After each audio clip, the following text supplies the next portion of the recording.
তিনবারের সাবেক প্রধানমন্ত্রী ও বিএনপি চেয়ারপারসন বেগম খালেদা জিয়ার নামাজে জানাজা আজ দুপুর 2টায় মানিক মিয়া এভিনিউতে অনুষ্ঠিত হবে। এরপর বেলা 3:30টায় রাষ্ট্রীয় মর্যাদায় তাকে দাফন করা হবে শহীদ প্রেসিডেন্ট জিয়াউর রহমানের কবরের পাশেই। এদিকে বেগম খালেদা জিয়ার মরদেহ নেওয়া হয়েছে গুলশানের বাসভবন ফিরোজায়, সেখান থেকে নেওয়া হবে জানাজা স্থলে। জাতীয় সংসদের দক্ষিণ প্লাজার পরিবর্তে মানিক মিয়া এভিনিউর পশ্চিম প্রান্তে কফিন রাখা হবে। জানাজা উপলক্ষে নেওয়া হয়েছে ব্যাপক প্রস্তুতি। মোতায়েন রয়েছে 10,000-এর বেশি আইনশৃঙ্খলা বাহিনীর সদস্য।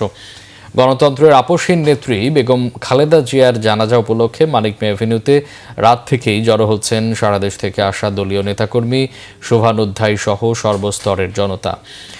বেগম জিয়ার জানাজা নামাজ পড়াবেন জাতীয় মসজিদ বাইতুল মোকাররমের খতিব। রাষ্ট্রীয় মর্যাদায় দাফন অনুষ্ঠানে জাতীয় সংসদ ভবনের ভেতরের মাঠ, বাইরের অংশ এবং পুরো মানিক মিয়া এভিনিউ জুড়ে জানাজা অনুষ্ঠিত হবে। বাংলাদেশের জাতীয় নেতাকে সর্বস্তরের জনগণ যাতে নির্বিঘ্নে সম্মান জানাতে পারেন এবং তার জানাজায় অংশ নিতে পারেন, সেজন্য যাবতীয় প্রস্তুতি সম্পন্ন করছে নিরাপত্তা বাহিনী সহ সংশ্লিষ্ট রাষ্ট্রীয় সকল দপ্তর। মানিক মিয়া এভিনিউর চারপাশে সড়কগুলোতেও যেন জনসাধারণ অবস্থান করতে পারেন, সে ব্যাপারে প্রয়োজনীয় ব্যবস্থা নেওয়া হচ্ছে।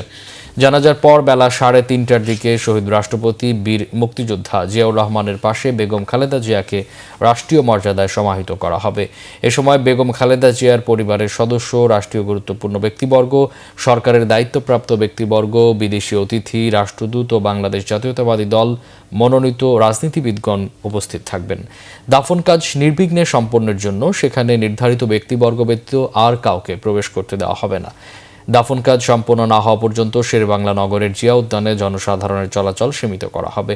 বেগম খালেদা জিয়ার মৃত্যু উপলক্ষে চলছে একদিনের সাধারণ ছুটি সহ 3 দিনের রাষ্ট্রীয় শোক এবং বিএনপির 7 দিনের শোক কর্মসূচি।